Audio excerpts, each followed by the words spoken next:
Hi everybody, welcome back to the Difference Makers podcast. Thank you guys for joining us again. Today we have a very special guest with us today. We have Mr. Oscar Arellano with us today. Thank you for joining us, sir. Greg, thank you very much for inviting me. Yeah, and so tell us a little bit about who you are. You're one of the top realtors in Coral Gables. Tell us, how did you become one of the top? Well, a little bit my background, born and raised in Miami, Cuban parents, and and went to school here in my life. I went to elementary school, middle school, high school. I went to college here at FIU. I studied accounting. I got my bachelor's in accounting, and then I pursued my master's degree in taxation from FIU as well. I had a quick little stint in accounting at a large CPA firm here in Miami. I worked for about almost 3 years, and when I finally realized this is not what I want to do for the rest of my life. And what happened? What made you realize that? Well, I got into accounting because in college I kind of didn't know what I wanted to study. Like most people in life don't know what they're studying, they have no clue what they want to do. And I was one of those. I changed my major like 3 or 4 times. And my grandfather is a CPA, and I looked up to my grandfather like a father to me. And I said, you know what, let me go the accounting route. Accounting is a great background. It's the heart of any business. It's a numbers thing. Everything in business is numbers. So I said, let me follow in my grandfather's footsteps, and I'll become a CPA. So did that. I did great in school. I graduated cum laude. I got a first job. I had many job offers from big CPA firms in Miami. Wow. I chose one. We went with one. And then I just said, after my first few weeks, I go, I'm not sure if I want to do this, but I go, maybe, we keep on trying. We keep trying. Tried for a couple of years, for about 3 years. And I said, you know what? I've always liked real estate. I've always loved sales. And one of my good buddies works at Lennar. And he said, hey, why don't you come work with us? So I said, okay, well, why not? So I got my real estate license while I was working at a CPA firm. And what year was this? I graduated from my bachelor's in 2001. And then I got my bachelor's shortly after that. And then I started real estate in 2003.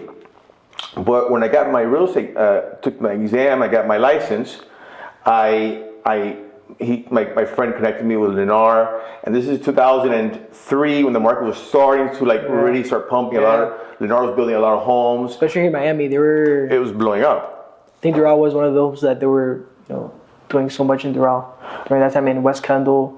I think they were doing everywhere. They just had communities all over the place. And so he said with an interview, I interviewed with one of the people there at Lennar. They loved me. Hey, they love you, but you got to go through a series of interviews.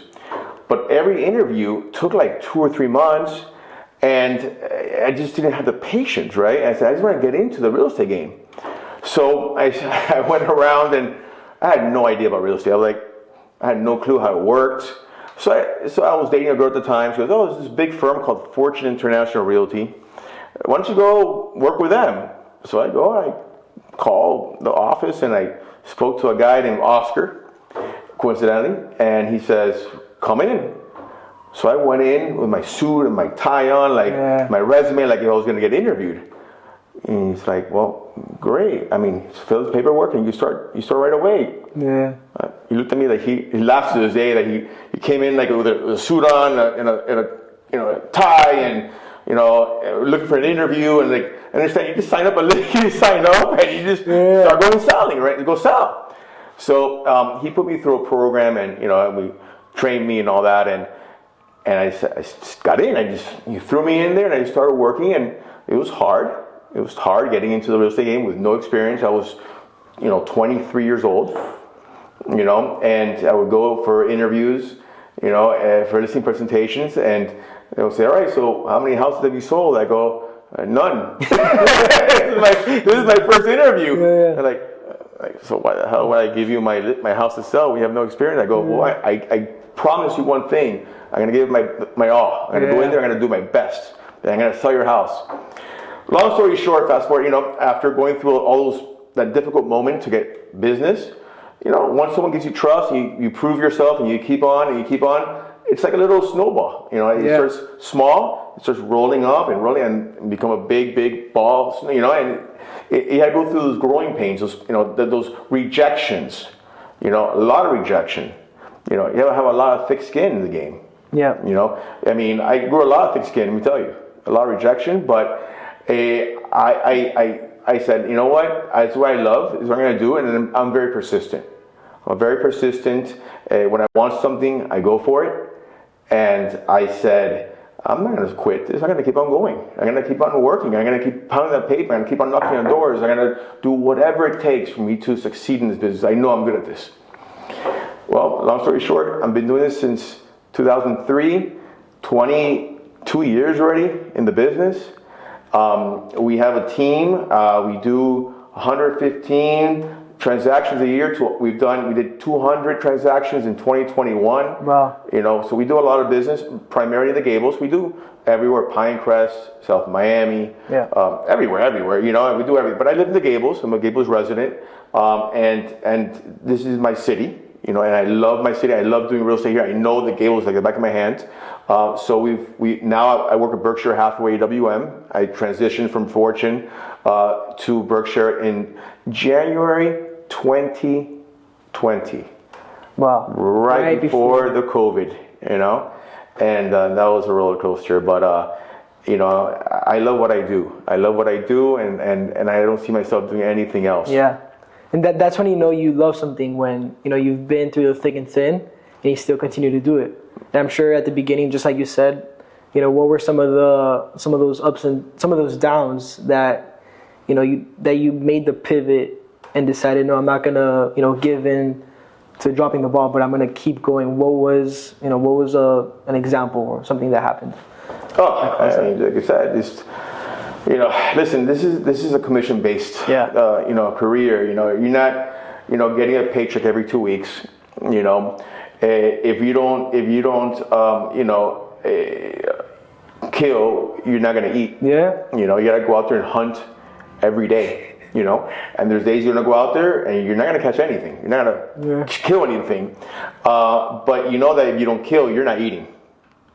Right? So the motivation of going out there and for me, I'm a fishing guy. I love fishing. I like going out for me, I love the adventure of going out for business. Yeah. I love getting the business. I love doing the whole transaction of it. But yeah, I mean, the rejection, I mean, you have to really, you have to love what you're doing. You know, if you don't love it, you're not going to succeed in this business. Yeah. Because the rejection, and it's so difficult to succeed in this business. It really is. You have to put a lot of hours and time. But if you love it and you keep on going and going at it, you will succeed. It's not an instant gratification business. You're not going to become successful in real estate from one day to another. It takes you years 100%. of being every day, day in and day out, working, building relationships. You know, doing a good job for your client, because at the end of the day, most of my business now is referral based. You know, before it wasn't, now it is, but I had to earn that. Yeah. You know, I had to earn that. Yeah. I feel like a lot of people now, especially the younger, you know, myself included, before they get into real estate, or maybe they just got into real estate, they think, just like you said, it's an instant gratification thing. They see, a big check. Wow, I could get that, off the bat, right? It's like a false mentality, right? But once you get your license, everything, all right, now what? Mm-hmm. You gotta go hunt. Nobody's gonna feed you anything. Yeah. And so that's the mentality that people don't realize, especially people that want to get into real estate, until it hits them. You gotta hunt. You gotta go knock on doors, cold call, do whatever it is to get a deal. Mm-hmm. To land a deal. Every morning you wake up unemployed. You need that next paycheck to come in. You gotta find it. You gotta go for it. And it's that simple. It's getting a 9-to-5 job and getting a salary is one thing. That doesn't motivate me. Yeah, doesn't motivate me. I get bored. I get bored of the same routine over and over again. This business, every day is a different challenge. Every day you present something new, different. They say you learn something new every day in life. You do learn something new every day in real estate. After 22 years doing this, I don't know everything. You know, I know a lot, but not everything. Every day I learn something new. Yeah. You know, every deal is different. Every deal is structured differently. Every deal throws you different curveballs that you may not even, you may not expect. Yeah. And you got to learn how to dodge those bullets and learn how to accept those curveballs and maneuver your way around it and figure it out and get it done. Yeah. And that's what keeps you on your toes. You know, no day is the same day as yesterday. Working at 9 to 5 job, you're going there and doing the same thing over and over and over again. And again, some people have that personality. Yeah. I don't. I get bored. You know, and that's what keeps me excited. You know, I say, yeah, and you have to go every day and hunt for that new commission check and that new deal, because if not, then how do you pay your bills? Yeah. Right? But that's what keeps me motivated. Keeps me hungry. You know, I always say you have to have a little bit of a fear factor in you.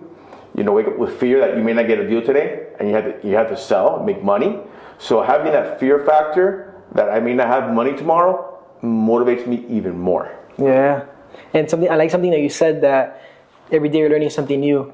I think it's very important that it's good that you mentioned that, because a lot of people that I've seen that they stop learning because they know it all, and I think that's when ego or pride comes in, right? But I think that you always gotta learn. You always I tell myself I want to be a sponge and learn everything from anybody, even if it's people not in real estate. I want to learn. I think you can learn something from everybody, regardless of what they do or who they are, right? 100%. And that's something that if someone that's in maybe they work at Walmart and they have great customer service, man. I want to pick up some stuff from them to put it into what I do, right? And learn small stuff from everybody. And I think that's a key thing. That's what keeps it going. Like you said, you have to keep learning, right? Every day, right? So this business has changed a lot in 22 years. Yeah. I mean, I imagine a lot. And when I first started in real estate, text messages weren't even a thing yet. Emails. I had a Nextel phone. I don't even probably remember. You don't even know what the Nextel phone is. It's a phone that used to flip flop, and then it had like a walkie-talkie kind of thing on it. Like with like the antenna. Yeah, the antenna. Yeah. And you didn't get emails on that. You didn't have text messages on that. Yeah. And you want to check an email, you had to go into your computer. And go to AOL. Whatever. And I'm aging myself right now. But truth is that we didn't have text messages or emails right when I first started. Shortly after I started, text messages began, and then all my friends would tell me, Oscar, you need another phone. You need a phone. I go, I don't have the text message. You could call me. You could call me, right? I don't need text message. Until eventually I had to adapt to the text message, right? And then what came after that was, okay, then you had Facebook, and then you start posting on Facebook, and then you have Instagram, you have Twitter, you have all these social media platforms, right? And then, all right, well, we gotta start posting our things on Instagram and Facebook. Why? What? Yeah. You gotta do that, right? Keep up with the times. Then now I gotta do videos. I gotta promote myself on videos. I mean, I'm not an actor. I'm a real estate agent. Why do I have to do videos for? You're not a celebrity. I didn't go to acting school. I'm not an actor. I sell real estate. Yeah. I negotiate deals. I sell it. So now I do videos. You're learning every time. You have to adapt.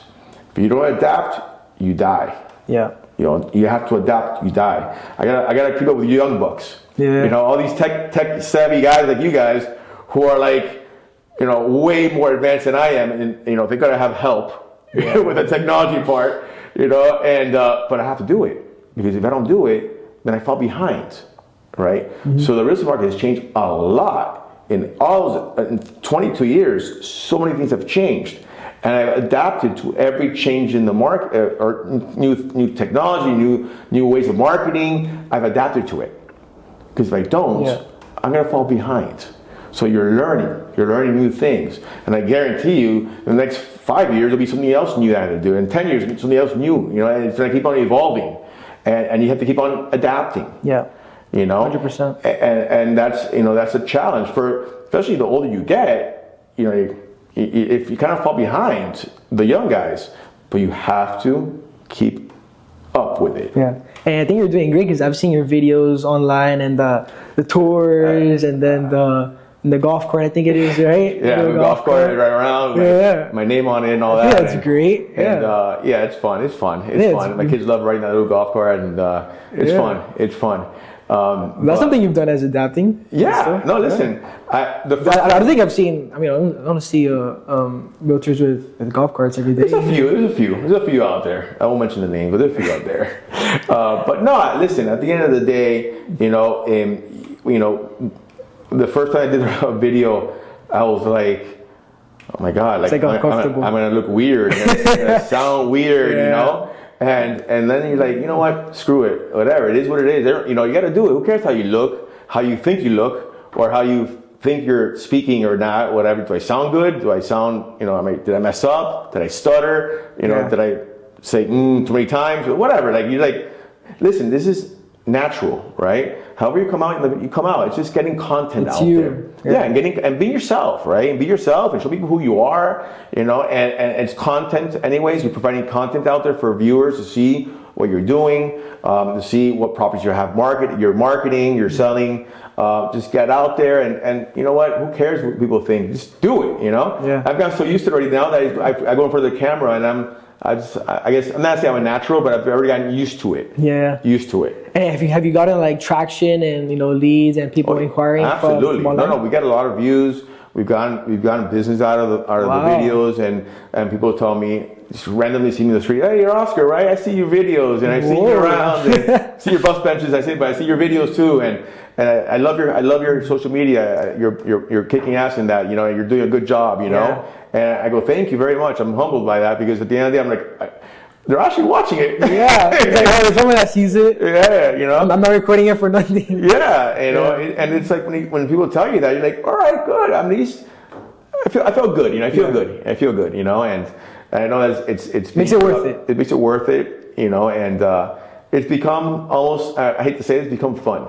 Yeah. Because at first I was like, man, this is in Spanish, un paquete. It's like, really, do I gotta do this? Really? Man, I've been in real estate for 22 years. Do I have to really do this? But you have to. You have to keep up and do it, and it's just part of the business and growing, and learning, like you said. When you stop learning, what's the point? You're done. You keep on moving forward, learning new stuff.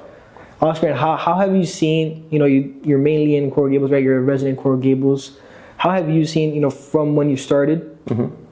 How have you seen? I'm talking about Coral Gables, but it could be all of Miami. How have you seen the area grow? Because you deal with the people that buy real estate, the people that are selling real estate, mm-hmm. For the past two decades, 2.5 decades, mm-hmm. whatever it is. How have you seen that whole thing change to where it is now? People want to come into Miami like crazy. People are buying, houses in Coral Gables, think there's nothing cheaper under than $1 million. Barely right? anything under $1 million. I mean, since I started to now, it's just crazy. Like, it's really insane where we're at on value, and people are like, oh, Miami's in a bust, the prices can't sustain. I disagree. I think Miami has so much more potential. When you compare to other, I was in California, believe it or not, I left 3 days prior to the fires. Wow. And I was in the same exact locations. We went we take a vacation, my family and I, always after Christmas we go somewhere else. We went to California. We had never gone there, right? And we had a great time. And when we were there, obviously as the real estate agent, I'm looking at the real estate, I'm looking at price, dollar per square foot, what have they traded for, what are they asking?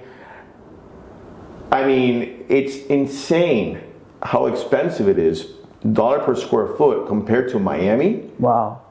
And when people used to tell me that come from California, New York, and other places, they're like, Oscar, Miami's very cheap. I'm like, cheap? No, well, I'm from here, Miami. I'm used to seeing houses in the Gables that sold for $300,000. Now that same house is worth $3 million, right? Yeah. And I'm like, no, it's expensive. He goes, no. Well, you might think it's expensive, but coming from us, where we live, you're cheap. And we have all the big companies coming over here, Amazon, Citadel, all these big boys coming over here, and they're bringing more people here, and we keep growing. And I think that the room for growth we're gonna be at that level one day. The California prices, the New York price dollar per square. We will get there eventually. I guarantee it. I guarantee it. I believe it. Will it be the next 5 years, 10 years, 15 years? I don't know, but we're gonna get there. I mean, I saw a house. Okay, granted, it was in Malibu, on the water, and it was no big deal. Like it looked like a regular, it was like 3,500 square feet home. From the outside, it looked like, again, nothing out of this world. It sold for over $60 million. It was like it was $19,000 and change per square foot. Wow. Like, I don't care where in Miami, I don't care where you're talking about. There's nothing has traded at $19,000 a square foot. Not even in South Gables, South Pine. Nothing. Nothing. I mean, I don't think 3,500 square foot home selling for $60 million. It's crazy. Nothing in Miami has sold like that at that price. But that was an exception. But most like $2,000, $3,000, $4,000 a square foot, depending where where it was located. But that's so much more expensive than here. We're still cheap. So yes, it's changed so much. There's no more land available here. You want a new house, you got to buy the house and tear it down. Raw land. There's nothing out there. You got to buy existing homes, tear them down, and build. And that's happening a lot. We're doing a lot of that. We have a lot of developers we represent. We find them, land deals, and we sell to them. They tear it down, building new beautiful spec homes, and they're selling. So I see Miami as being, the next New York City, Californian prices for sure. And it's still young. Miami's still. And it's still very young. Very young. It's very young. Yeah. But it's probably like a preteen right now. Maybe preteen. Like a preteen. A teenager. You're a teenager right now. We're not mature yet. Yeah. And so, how have you seen these owners? In the last let's say 2 years, I think market's kind of been similar. How have you seen it? Do you see it transitioning anytime next couple of months? Now with a new president, do you see any change or what do you think? I mean, listen, the market. The market is not how it was 2 years ago, 3 years ago. Obviously, during COVID, it was nuts. But now COVID was like, what is it now? 5 years ago, 4 years ago. And in 2021, like I told you, we did 200 transactions in 1 year. That was, my record year in volume. And now, last year we did 112, which is still a lot, but it's taking a little bit longer to sell. Okay, prices are kind of like leveled off. You have to price things right, and it's not taking a day to sell. For the most part, taking a few weeks to a month and a half. It's becoming more. It's not a buyer's market, in my opinion, and it's not a seller's market. We're like kind of in the middle. We're like a nice, healthy, neutral market. Yeah. Where the old school, where you make an offer. And then you get a counter offer, and then a counter offer, and maybe you go 2 or 3 times back and forth, and hopefully close the deal. That's how it is now. It's not one-sided where the seller says, "This is my price, take it or leave it." And it's not a buyer's market where the buyers come in here and try to rob the property. It's more of a friendly negotiation back and forth. And again, you gotta show the homes a lot more, and it's taking a little more time. But things are moving. I think at a very nice pace. There is a little bit more inventory coming up because they're staying in the market a little longer, so the inventory is climbing, and I definitely see that. I was trying to. My finger's always on the pulse. Obviously, I have I'm a listing agent, so for the past since 2021, we would have between maybe 8 to 10 listings at a time because we were getting them, selling it. Before in 2019, we had about 28, 30 listings because and then we went to COVID, they all got wiped out. And now I'm back to about 27 listings. So that shows that the inventory has gone up. When I've been used to 5 to 10 listings the past 2 or 3 or 4 years to now about 27, 28 listings. It's showing that the inventory is not moving as fast. Hence, when it stays in the market, more inventory comes in. and it starts climbing. So there's definitely more stuff. But if you price things right, you're getting action. You're selling homes. Yeah, there's movement. Okay. Yeah.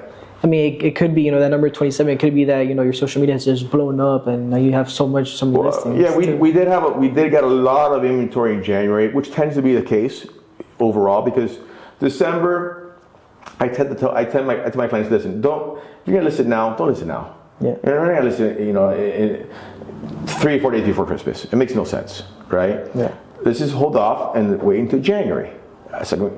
And people are on vacation, people are getting back. So January always tends to be a little bit of a nice month to get new inventory, because people hold back in December and list it in January. But so that climb, but still, I mean, it's not moving lightning speed as it was. Yeah. And where were prices at when you first started back in the early 2000s? Is there like a clear explanation? If I recall correctly, let me think. I'm going to give you more if I recall. Yeah. In the Gables, you were looking at probably around, again, non-waterfront properties, just a regular home in the Gables, nice home. I think, if I recall correctly, it was around maybe 200, 250 a square foot, maybe. I mean, that'd be off, but it was somewhere in around that, maybe 200 to 300 a foot.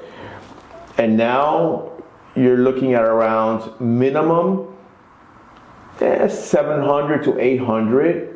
700, 750, maybe 800 starting off, and then you go higher. Obviously, new construction 1,000 to about $1,300 a square foot, and then waterfront, well, it keeps on going up, right? But yeah, when I first started, I think 175, 200, depending on a square foot, that it doesn't exist anymore. Yeah. So it's changed. Homes that you get in the Gables for $300,000, $3 million, we're never going to go back. When people are on the sideline and tell me, Oscar, I'm going to wait for the prices to go down, I would say, never, you never wait to buy real estate. You buy real estate and you wait. Yeah. All right, because real estate never goes down long term. I mean, it might adjust here and there, but you're never going to see a price from 10 years ago. Yeah. It won't go back that far. Yeah. If it adjusts a little bit here and there, 5%, 10%, unless you have a crisis like in 2008, but that was caused by the mortgage business, the subprime mortgage, that was artificially inflated, and that was different. But we have a healthy market where everything has been bought in the past 4 or 5 years, has been mostly cash transactions or financing with a lot of skin in the game, Not like back then where you go stated income, no verification of income, and 100% financing. Yeah. That was a recipe for disaster, and it was. Yeah. Past years, it's been cash or nice chunk of change putting down for your loan. It's a lot more difficult to walk away from a property when you have 23% down. You're not going to walk away and foreclose. Yeah. When you have nothing to lose, your credit, but not money, you tend to walk away. Yeah. Right? So I don't see having a crisis that we did back then in 2008 happening. Okay. Yeah, people have been saying for the past, I don't know, since COVID or a little bit after COVID that, market's going to crash. Market's going to crash. And, we're here and... Market's going to crash. Market may adjust here and there, but market is not going to crash. Yeah. Definitely not. Yeah. And how do you see yourself in the next 5 years? You have your team. Tell us a little bit about your team. What are you guys doing? What are you working on? What do you see yourself in the next couple of years? Okay, so I have my team. We're a total of 5. Okay, we have a great team where we work together very well. A lot of my team members have been with me for 8, 9 years, 10 years. And before the team concept even began, we had we weren't officially called a team, but we worked together. And we want to keep improving and just getting more business and helping more people out, and keep doing a good job for our clients in real estate and keep growing. Eventually, not now, but to have 3 kids. When my kids are all grown up and off to college, I want to start dabbling in some development. I have properties that I own that I want to eventually develop. Not there yet. Time's not right now. I love brokering. I love it, and I want to keep brokering for a long time, many more years. But eventually down the road, listen, at the end of the day, we're human, right? Yeah. When I'm 65, 7 years old, I'm gonna be able to, move at the pace that I work at now, right? Yeah. It's impossible. It's just not realistic. Yeah. So eventually, hopefully, I make a lot of investments. I invest. I'm planting my seeds for growth, and down the line, when I get to a certain age, I want to eventually start developing these and having a different change of life.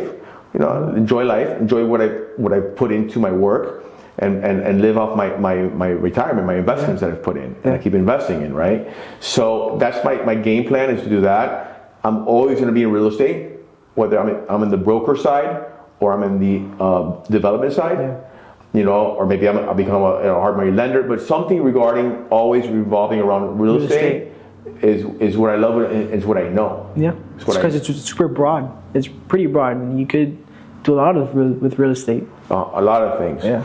I have 3 kids, and maybe one of my kids one day will want to do something with real estate, and then hopefully pass the buck over to them. That'd be great. That's a great feeling. Yeah, and maybe my kids become more of a developer, not a realtor, but I have to, I can help them out and help them, GC or whatever.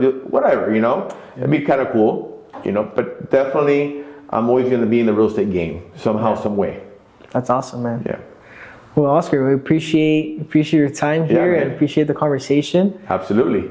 I hope you guys enjoyed our conversation with Oscar. Thank you guys for joining. As always, you guys could go follow him on his IG account. What's your handle? It's Oscar_Arellano_Realtor.